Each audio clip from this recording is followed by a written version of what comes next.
IAS बन गया हूं, मैं तो TCS बन गया हूं, जज बन गया हूं, मैं तो वकील बन गया हूं, अच्छी गाड़ियों में चल रहा हूं, मेरी बहुत कुछ हो गई है। कोई नहीं पूछता। आज भी इस देश के अंदर पहले नाम पूछा जाता है, फिर टाइटल पूछा जाता है, और टाइटल से भी पता न लगे तो ट्रायल पूछा जाता है आप कौन हो भाई। जब तक वो आपकी जाति नहीं पूछ लेता ना, जब तक उसके पेट में दर्द होता रहता है। जाति आपका पीछे नहीं छोड़ने वाली, छोड़ने वाली तो बताइए आप लोग। इस चक्रव्यूह से निकलने के लिए बाबा साहब डॉक्टर अम्बेडकर ने 14 अक्टूबर 1956 को आपको रास्ता दिया कि बुद्ध के रास्ते। लड़ाई क्या होनी चाहिए? जो हमको जानवर की तरह देखता है या जो हमें जानवर बनाना चाहता है, क्या उससे नहीं लड़ना चाहिए हमें? क्या उसकी नीतियों से नहीं लड़ना चाहिए? क्या हमें संविधान को नहीं बचाना चाहिए? क्या संविधान के जो मूल्य हैं उनको अपने बच्चों के अंदर स्थापित नहीं करना चाहिए? गुलाम लोग IAS, PCS, doctor, engineer, professor, जज, वकील बनने लगे तो पेट में दर्द तो होना ही होना। गुलाम लोग कोट पैंट पहनने लगे तो भाई ये कुछ लोगों को तो पसंद नहीं, तो संविधान को खत्म करना चाहते हैं। 2017 में उनके मिनिस्टर है अनंत कुमार हेगड़े। ऐसा नहीं कोई आदमी बोल रहा है, सरकार के लोग बोल रहे हैं, we are here to change the constitution of India. हम भारत के संविधान को बदलने के लिए यहां पर आए हैं। वो लोग कहते हैं कि भारत के संविधान को बदलना चाहते हैं। एक किताब के पीछे पड़े हुए हैं वो लोग। वो समझना पड़ेगा कि भारत के संविधान को बदलना क्यों चाहते हैं। ऐसा भारत के संविधान में क्या है जिसको बदलना चाहते हैं? भारत के संविधान में आपकी आजादी है। भारत के संविधान में गारंटी है आपको इंसान बनाए रखेगा। भारत के संविधान में आपके आने वाली जनरेशन की गारंटी है कि वो यहां इंसान की तरह जिएंगे। जिस इंसान को लोगों ने अछूत बनाया, जिस इंसान को लोगों ने दलित बनाया, जिस इंसान को लोगों ने जो कुत्ते, बिल्ली, जानवरों से बदतर समझा, उस इंसान को इंसान बनाने के लिए बुद्ध ने अपना राजपाट छोड़ दिया। उस इंसान को इंसान बनाने के लिए बाबा साहब डॉक्टर अम्बेडकर ने धर्म छोड़ा।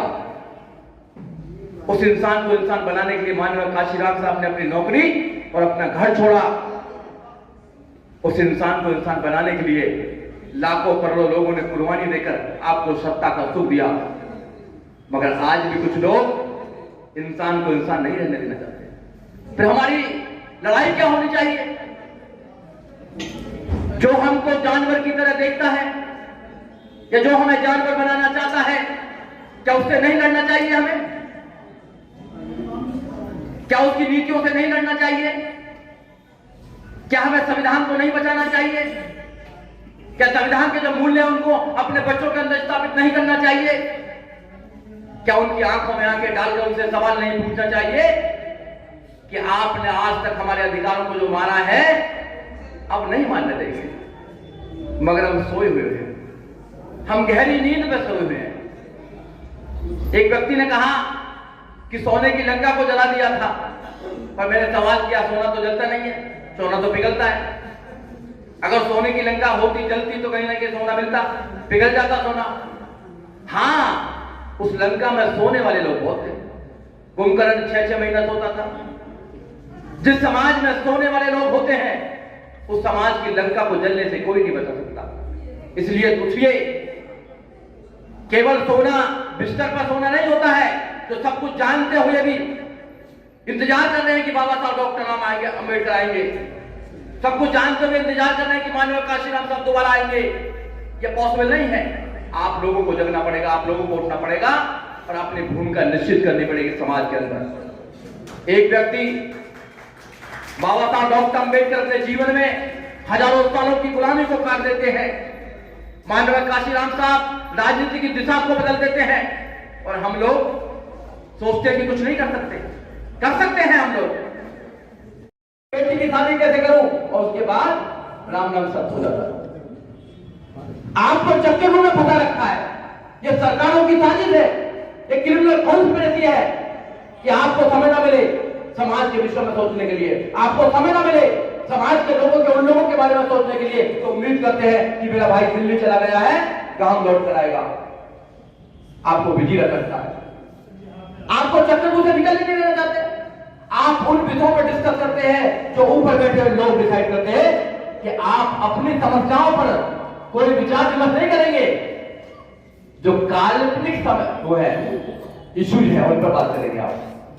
आप मंदिर मस्जिद पर बात करेंगे, आप हिंदू मुसलमान पर बात करेंगे, आप 3 तलाक पर बात करेंगे, और कुछ भी नहीं तो आप पाकिस्तान हिंदुस्तान पर बात करेंगे। या नहीं है क्या बताइए? महिलाओं के साथ में जो देश के अंदर हो रहा है उस पर कोई बात करने के लिए तैयार नहीं है। हमारे अधिकारों को रात दिन मारा जा रहा है, उन पर बात करने के लिए तैयार नहीं है। हमें खुद बनाना पड़ेगा अपनी बात। कोई हमें आजादी के लिए नहीं आने वाला। आप बाबा साहब डॉक्टर अम्बेडकर दे कर रहे हैं आपको आजादी, दे कर रहे हैं आपको संविधान। बचाना चाहते हो तो बचा लीजिए, नहीं तो आने वाली सत्ता ने गुलाम होंगे। मैं क्यों करूं गुलाम होंगी? क्योंकि उनके बच्चे प्राइवेट स्कूल में पढ़ते हैं, इंग्लिश मीडियम स्कूल में पढ़ते हैं। हमारे कितने चंद बच्चे पढ़ते हैं, चंद बच्चे। गांव में जाकर देखिए कितना बुरा हाल है। गांव से 2, 4, 5 लोग आ गए और फिर भी वो दोबारा गांव में जाकर नहीं देखते हैं। कैसे बदलेगा समाज? नहीं बदल सकता। तुम बदल जाओ, समाज नहीं बदलेगा। कौन पूछ रहा है भाई? कोई नहीं पूछ रहा। अगर मैं एक उदाहरण से बताना चाहता हूं, तुम कहोगे नहीं जी मैं तो IAS बन गया हूं, मैं तो PCS बन गया हूं, जज बन गया हूं, मैं तो वकील बन गया हूं, अच्छी गाड़ियों में चल रहा हूं, मेरी बहुत कुछ हो गई है। कोई नहीं पूछता। आज भी इस देश के अंदर पहले नाम पूछा जाता है, फिर टाइटल पूछा जाता है, और टाइटल से भी पता न लगे तो ट्रायल पूछा जाता है आप कौन हो भाई। जब तक वो आपकी जाति नहीं पूछ लेता ना, जब तक उसके पेट में दर्द होता रहता है। जाति आपका पीछे नहीं छोड़ने वाली, छोड़ने वाली तो बताइए आप लोग। इस चक्कर से निकलने के लिए बाबा साहब डॉक्टर अम्बेडकर ने 14 अक्टूबर 1956 को आपको रास्ता दिया कि बुद्ध के रास्ते पर चले जाओ, ज्ञान के रास्ते पर चले जाओ, तर्क और विज्ञान के रास्ते पर चले जाओ, इंसान बनने के रास्ते पर चले जाओ। मगर हमने मानी नहीं। घर में लड़ाई हो जाएगी भाइयों, वकील साहब घर में लड़ाई हो जाएगी। अरे घर में लड़ाई के चक्कर में हजारों सालों से गुलाम होते आए, पिटते आए हो, मगर फिर भी गुलामी को किस्तों में तोड़ने के लिए तैयार हो। गुलामों को कुश्ती में छोड़ोगे क्या? किस्त लंबी हो गई, हजारों सालों से किस्त देते आए हो, छोड़ने के लिए देते आए हो, मगर नहीं छोड़ पा रहे। छोड़ दो ना एक बार, मेरे तो कुछ नहीं हो रहा। कोई देवी देवता भगवान कुछ नहीं करता। और कितने सालों से मैं कहता हूं, वो आए तो पूछूं उसको मैं कि हजारों लोगों के, करोड़ों लोगों के खिलाफ ये षड्यंत्र क्यों बनाया तुम लोगों ने? इंसान को इंसान क्यों नहीं होने दिया तुम लोगों ने?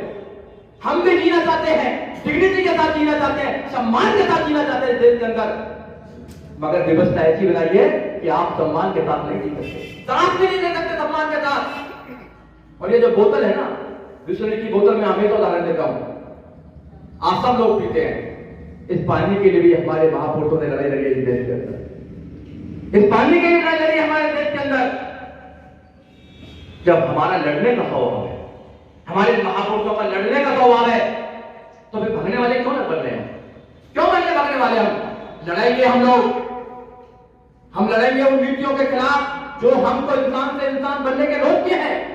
लड़ेंगे उन व्यवस्थाओं के खिलाफ जो किसी को मजबूत करती है। हम लड़ेंगे उन व्यवस्थाओं के खिलाफ जो हमको कमजोर करती हैं। हम लड़ेंगे उनके खिलाफ जो संविधान को खत्म करना चाहती हैं। जिस दिन आपके अंदर ये जुनून आ गया, उस दिन बात बन जाएगी। अभी तो हम ये डिसाइड नहीं कर पा रहे कि घर में लड़े ना लड़े। मैं पूरे देश में जाने का मौका मिलता है,